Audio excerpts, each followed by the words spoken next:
So, spawning here in the bottom right is our Protoss player from Born Gosu. He is the famous caster gracing our presence.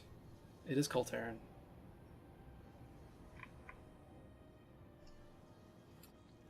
And his opponent, keeping the spirit of Ninkazi alive with a good GLHFDD. Our Zerg player from Guns N' Roaches in teal. This is LumenX.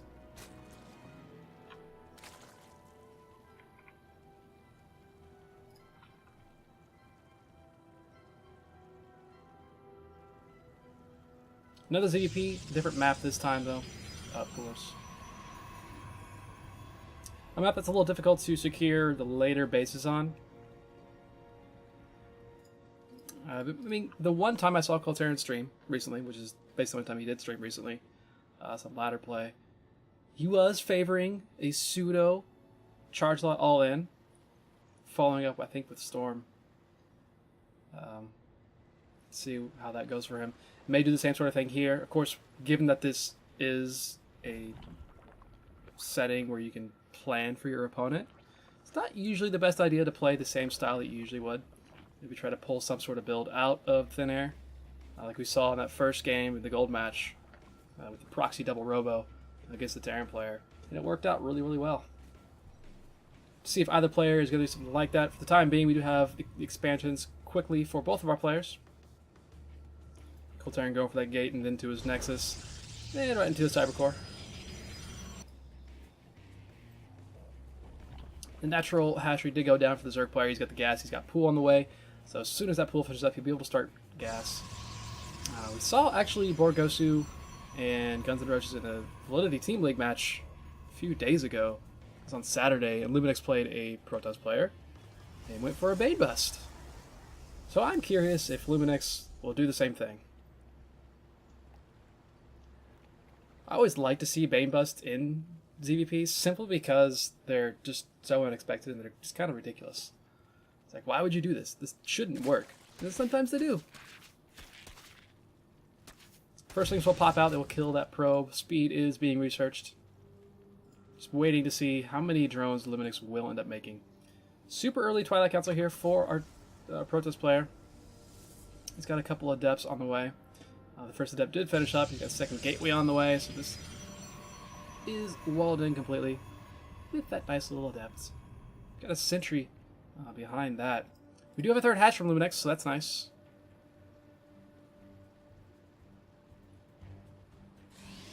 Hey, shout out to Just Jordan there. I assume the PGTL stream just finished up. Thanks for that, host bud. It's actually a glaive push here from Colttarren, which can be extremely powerful. The other robo finishing up. In fact, see a few more gateways added in as soon as Colt actually has the money to do so. Overlord is here. It knows that there's a Twilight. It knows that something is going to be researched out of that. It doesn't know much else besides that. I mean, it did see a little vision of this next gateway coming in, but that's about it. For the time being, Colt he's chronoing out the warp gate research. On the other side of the map, we have this third hatchery about to finish up here for the Zerg player. He has nothing but lings just yet. They're going to have speed, which is nice. But that's really going to be about it. It's going to have speed and nothing else. He's got 2 queens currently. He has 2 extra queens. He's got a queen in the main. He's got another queen being made here at the natural. Expect to probably see another one here at the third base. So you have a good number of queens, but adepts with glaives, they just kill things so quick, especially if he goes into the main base just with the warp prism. Overlord from LumenX coming back in, so it does see that the robo is making something. Hasn't quite figured that out. Sentry's going to try and tickle that away. Colt even warping in a stalker trying to deal with that. My question is he going to see the warp prism? Where is this rally? Warp prism is rallied into the main base, so you won't see that at least. So that's good for Colt. Adept is just shading around. He does cancel the shade. It was going for the main. Cancels that off. Probably just want to give the hint that he has the glaives finished up, so he probably just want to attack with that Adept. But for the time being, there's nothing on the map for Colt. He has supply blocks.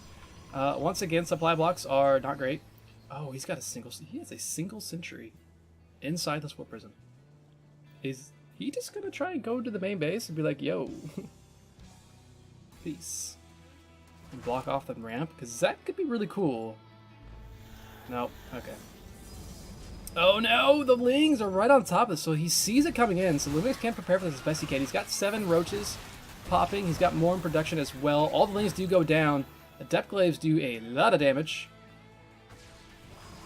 Colt's going to push into this third base, but the Roaches here should be able to clean this up. Should be able to get too much done here. Queen's trying to go for the War Person himself, but it did go forward a little bit trying to get there. Actually, Colt warps in a lot of Stalkers here. I mean, obviously, Adepts don't trade great against Roaches, but I mean, you have the upgrade, why not use it? A lot of Stalkers do warped in, but this should get cleaned up and pushed away by LumenX without taking too much damage there. But the War Prism obviously does still exist for our Protoss players, so you can be annoying with that for a little bit of time. Second Robo being made by Colt. He is started Immortal production, but he does need to get back home with all these units because this is a lot of Roaches. And they're in production and they're walking across the map at this point. Roach speed is still quite a bit of ways right now for the Zerg players, so it's going to be difficult to actually get across the map quickly and do the damage he wants. But at the same time, Colt doesn't have a third base. And once LumenX sees that, he really doesn't need to attack into this. But he kind of may as well, because there isn't a whole lot here. There's the single Immortal. This is quite a choke, though. Colt's actually trying to get through this. He knows if he gets a little more surface area, he might be a little better off against this, perhaps. 2 Immortals here for the Protoss player. He's going to be doing a lot of work. Got 5 kills, 6, 4 kills on this one. Starting to micro back into the shield batteries. He's got a couple there. But again, right now, the problem for Colttarren is the fact that he does not have that third Nexus. War Person is going to the main base with the Queen and a Spore Callers here, and there's 3 Roaches. Oh no. He's going to lose that before it even does anything. That's rough. Still more Lings in production for the Zerg player, and he's just keeping Colt on 2 bases. He's happy to do that. He wants to know when he puts down that base, if he even tries to put down that base, and try and snipe that off. Immortal count's starting to get pretty high, though. We got 2 being made at a time, 2 to pop out and add on to the 2 that Colt already has. Files go down right on top of most of the units. No micro from the Protoss player. Probably wasn't paying attention to that part of the map at that point. The extra 2 Immortals do push into this and should be able to help deal with this, but with all the Lings helping out, he does have to micro back into the shield batteries and get the help from those. The shield batteries aren't going to be able to handle all of this. It's just a little bit too much Zerg at this point. Colt is trying to warp in here. The Immortals in this little choke doing a lot of work. Files do whiff. They are still alive. 5 kills and 11 kills of these Immortals. Doing so much damage, but now the shield batteries are out of energy. No more repairs, essentially, for the Protoss player. The third Nexus did get created. It's a matter of if that's going to be seen by the Zerg player, because you can just send a few Lings over there and deal with that. For the time being, Colttarren is still valiantly trying to defend against this. We don't see a 4th hatchery on the way, and in fact, LumenX has not even droned up this 3rd. He's got a lot of Lings sitting over here. He needs to run across the map at this point. But at the same time, he's already done a lot of damage, killing off the amount that LumenX did, especially all of these Immortals. He completely reset that Immortal count, which is absolutely crucial at this point. Colt actually canceled that 3rd base. He probably just didn't have the money to make the units that he wanted to, which probably not what he wanted to do. At the same time, of course, still no drones have been really made for this 3rd base. It's been units and units and units out of the Zerg player. LumenX has started to get back into that drone production. It's a lot of Lings here, and there's not a lot to really deal with it. There's a few Zealots, but I don't think they even have... Okay, they do have charge at least, but LumenX is going to dance around this Nexus and get at least the cancel or the kill. He gets the cancel. So once again, this 3rd base is not going to get up here for the Protoss player. Once again, Colt's going to try and throw that back down. Still, this base has so few drones at it.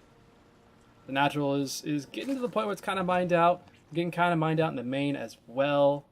Colttarren is throwing down that Templar Archives. He's going to try and get up to Storm. He's got a lot of gas compared to the amount of minerals he has, obviously, because he's not been able to get up this 3rd base for such a long period of time in this series.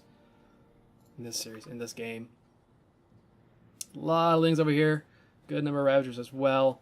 LumenX, there he goes. Starting to make some drones, finally. Going to start saturating that 3rd base and putting on pressure at the same time. May get yet another cancel. There's a few force fields here at least for Colttarren this time. May want to use those at least, though. Uses some force fields, keeps the Lings away, but now the Roaches have some good free reign on this. Files go down, but once again do miss. So Colttarren has held for the time being. Charge is doing a lot of work as well. Able to snipe off a few fleeing roaches when possible.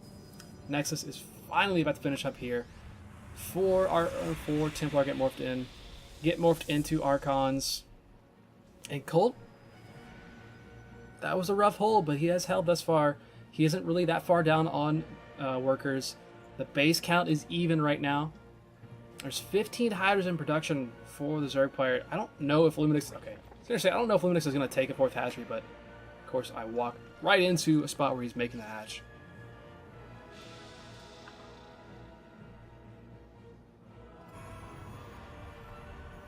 Double Forge on the way for the Protoss player. Neither player really has upgrades to speak of. We got speed for the Lings and the Roaches both. We got Charge, the Adept Glaive upgrade as well for the Protoss player. Not a lot beyond that. We have the +1 ranged attack here for LumenX on the way.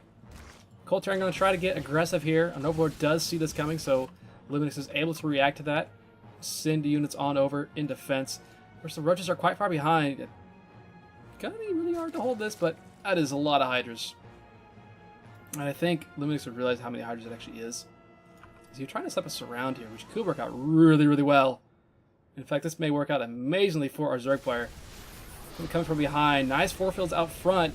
Colt probably thinks he's in a good spot. He may want to recall out of this, however. Not quite enough force fields. There he goes. He does force field off most of those Hydras. So he is just going straight for all the Roaches. Big warping of Zealots right in front of the armies. A lot of Immortals are still here, but this is so many Hydras, and the Immortals don't have any upgrades at all. Warp Prism did go down as well, and he's going to try and recall, but he's going to lose at least the 1 Immortal. Probably 2. He does get 1 out. So he lost 1 Immortal there. Colttarren, it was a good idea. It didn't quite work out as best as he wanted to. Really nice surround setup by LumenX. At the same time, Colt reacted pretty well to that. Just overstayed his welcome, just maybe a little bit long. And now our Zerg players can get aggressive here. You know, on this side of the map, see what we can get done. There's not a lot of units over here for the Protoss player. Storm isn't finished. Doesn't need Templar to even use Storm in the first place. This base may go down. Adept's being warped in, but they're getting hit as soon as they're warping in. Colttarren will tap out. GG. And GNR will take another BAP. Give them a little few more points here, despite losing the week.